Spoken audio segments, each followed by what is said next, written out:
আসসালামু আলাইকুম, welcome to Muktasin classroom. আশা করি সকলে অনেক ভালো আছো। গত ক্লাসে আমরা প্রতীক এবং সংকেত নিয়ে আলোচনা করেছি।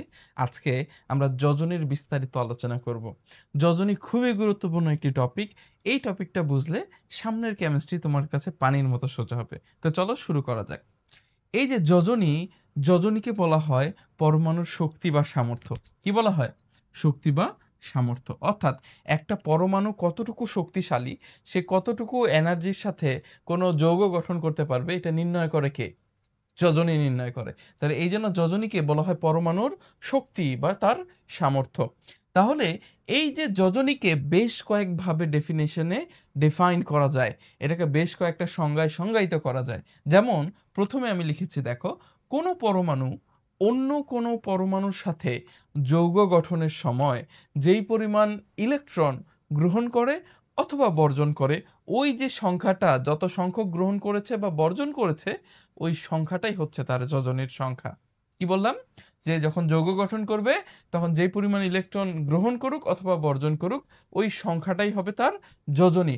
তাহলে ধরো, যখন যৌগ গঠন হয়, কোনো পরমাণু ইলেকট্রন দান করে, কেউ গ্রহণ করে, এটা হতেই হবে।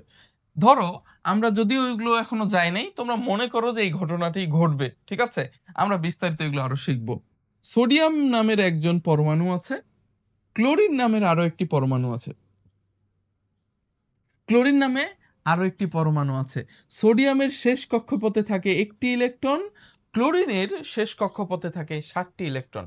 সোডিয়াম একটি দান করে, ক্লোরিন একটি গ্রহণ করে। তাহলে সোডিয়ামের যে একটি ইলেকট্রন থাকে সেটা ক্লোরিনকে দান করে দেয়। দান করে সোডিয়াম এবং ক্লোরিন যুক্ত হয় কি জানো? সোডিয়াম ক্লোরাইড নামের একটি যৌগ গঠন করে। এটি মূলত লবণ। কি লবণ? খাবার লবণ। আমরা যেই খাবার লবণ ব্যবহার করি না, সেটা মূলত হচ্ছে সোডিয়াম ক্লোরাইড। তাহলে এই যে লবণ গঠন করার জন্য সোডিয়াম একটি ইলেকট্রন দান করলো, ক্লোরিন ওই একটি ইলেকট্রনই গ্রহণ করলো। তাহলে আমরা বলেছি, কোনো পরমাণু অন্য কোনো পরমাণুর সাথে যখন যৌগ গঠন করবে, যেই পরিমাণ ইলেকট্রন দান করবে অথবা গ্রহণ করবে, সেটি হবে তার যোজনী। তাহলে সোডিয়াম একটি ইলেকট্রন দান করেছে, সোডিয়ামের যোজনী 1। ক্লোরিন একটি ইলেকট্রন গ্রহণ করেছে, তাহলে ক্লোরিনের জন্য যোজনী হবে কত? 1। বোঝা গেছে? খুব সহজ না? যেই পরিমাণ ইলেকট্রন দান করবে বা গ্রহণ করবে, সেটাই হবে সেই মৌলগুলোর যোজনী। আরো ভাবে সংজ্ঞায়িত করা যায়, দেখো 2 নম্বর সংজ্ঞা আমি কি লিখেছি। কোনো পরমাণু কোনো যৌগ হতে হাইড্রোজেন অথবা তার সমতুল্য ফ্লোরিন, ক্লোরিন, ব্রোমিন, আয়োডিন ইত্যাদির যত সংখ্যক পরমাণুকে প্রতিস্থাপিত করতে পারবে, সেটি হবে তার যোজনী। জটিল মনে হচ্ছে? সহজ করে বলতেছি। এখানে যে হাইড্রোজেন লিখেছি, এটাকে তোমরা চিনোই। হাইড্রোজেন একটি পরমাণু, এর ইলেকট্রন সংখ্যা একটি আছে, প্রোটন সংখ্যা একটি। তার সমতুল্য যৌগ কারা? তার সমতুল্য মৌল কারা? তার সমতুল্য মৌল হচ্ছে ফ্লোরিন, ক্লোরিন, ব্রোমিন, আয়োডিন। অর্থাৎ ফ্লোরিন, ক্লোরিন, ব্রোমিন, আয়োডিন বলছি না, এরা একযোজী পরমাণু। কত যোজী? একযোজী। অর্থাৎ তারা একটি করে ইলেকট্রন গ্রহণ করে অথবা বর্জন করে, ঠিক আছে? যদিও বর্জন করে না, এরা সবসময় গ্রহণ করে। এগুলো যেহেতু অধাতু, এগুলো আমরা আস্তে আস্তে শিখব।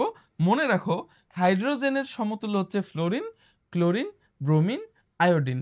এরা সবসময় একটা করে ইলেকট্রন গ্রহণ করে, তাহলে এদের যোজনী কিন্তু 1।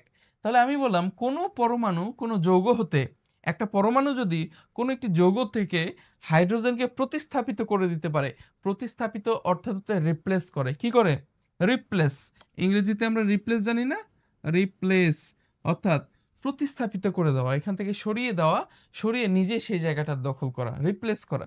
তাহলে কোনো পরমাণু যদি যৌগ হতে হাইড্রোজেনকে সরিয়ে দিয়ে নিজে জায়গা দখল করে, যত সংখ্যক হাইড্রোজেনকে সরাতে পারবে, ওই সংখ্যাটাই হবে তার যোজনী। আচ্ছা, সালফিউরিক অ্যাসিডের নাম শুনেছি না আমরা? H2SO4, এটা হচ্ছে সালফিউরিক অ্যাসিড। এই সালফিউরিক অ্যাসিডের সাথে যদি আমরা জিঙ্ক অথবা যে কোনো একটা ধাতু অথবা যে কোনো একটি মৌলকে আমি ধরো বিক্রিয়া করব, তাহলে এই জায়গায় কি ঘটনা ঘটবে জানো? এই যে সালফিউরিক অ্যাসিড, এখানে এই জিঙ্ক এসে 2টি হাইড্রোজেন আছে, 2জনকে লাথি দিবে, ঠিক আছে? সরি এই ভাষা ব্যবহারের জন্য। ধরো এখান থেকে কি করবে? লাথি দিয়ে বের করে দিবে।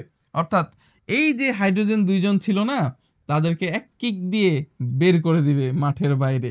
তাহলে এই যে দুইটা হাইড্রোজেন সে একেবারে মাঠের বাইরে চলে গেল। আর জিঙ্ক, এই জিঙ্ক তার জায়গাটা দখল করবে, অর্থাৎ তাকে রিপ্লেস করে সেই জায়গা দখল করবে। এটাকে বলতেছি আমরা প্রতিস্থাপন করা। তাহলে এটা কি তৈরি করবে জানো?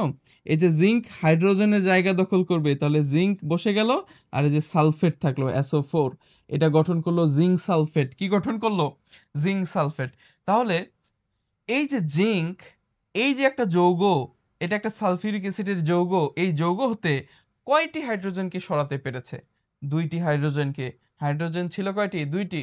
তাহলে দুইটি হাইড্রোজেনকে প্রতিস্থাপিত করতে পেরেছে। তাহলে এই যে জিঙ্ক, এর যোজনী হবে 2। জিঙ্কের যোজনী কত হবে? 2। ঠিক আছে?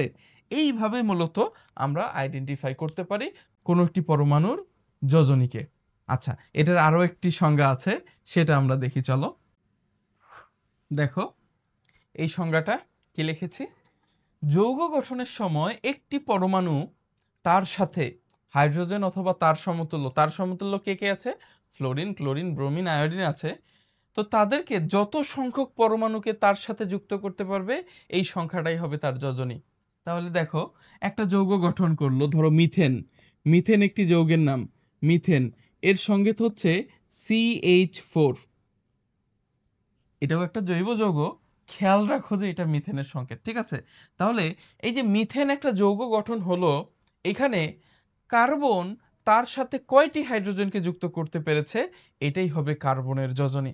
দেখো কার্বন তার সাথে 4টি হাইড্রোজেনকে যুক্ত করতে পারছে। যে কার্বন একা কয়জন হাইড্রোজেন?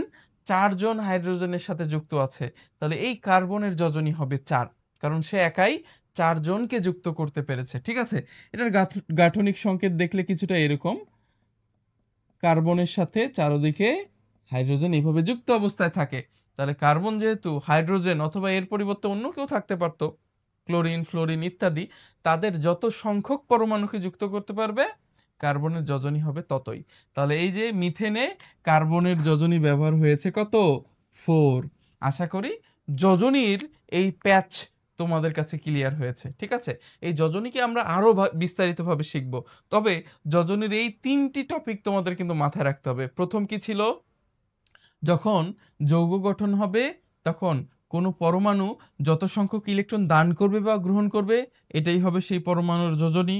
আবার দেখেছি যৌগতে যখন কোনো একটি মৌল যত সংখ্যক হাইড্রোজেনকে প্রতিস্থাপিত করতে পারে, সেটাও তার যোজনী। আবার দেখলাম যৌগ গঠনের সময় একটি পরমাণু তার সাথে যতগুলো হাইড্রোজেনের সমতুল্য পরমাণুকে যুক্ত করতে পারছে, সেটি হচ্ছে তার যোজনী। ঠিক আছে? এগুলো কিন্তু খুবই ইম্পর্টেন্ট, তোমরা এই জিনিসটা নোট করে রাখো।